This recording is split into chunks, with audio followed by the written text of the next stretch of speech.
I want to summarize this introduction to how you get the most out of Learn How to Source with introducing the 4 building blocks of Learn How to Source.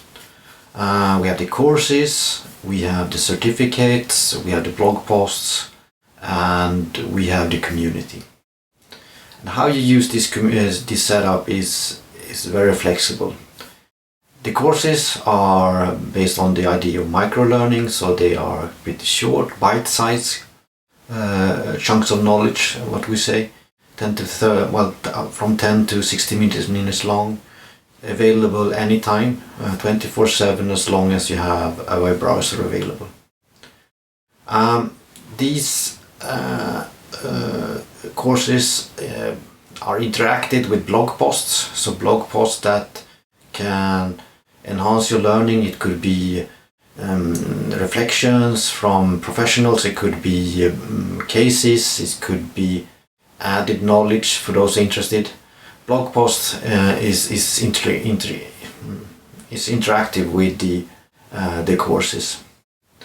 We have certificates that verify your knowledge and provide proof to your future employees and that your employee have taken on the knowledge, and you have 3 types of certificate. In each course there's a little check at the end before we issue the certificate of knowledge for each course.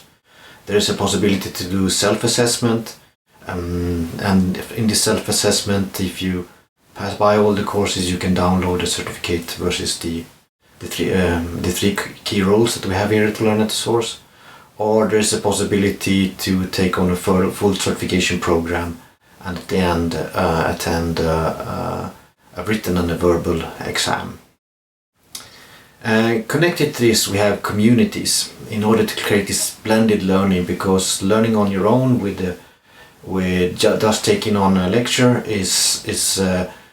doesn't provide a perfect learning environment.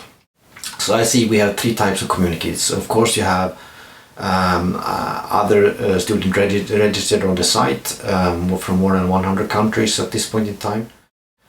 You have the possibility to use Learn How to Source as a mentor or in one of the programs.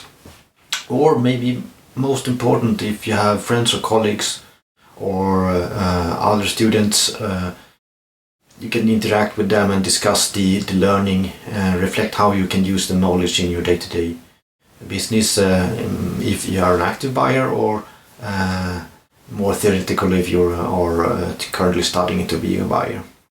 So there are lots of opportunities to how you can use Learn How to Source in order to create a more blended learning experience.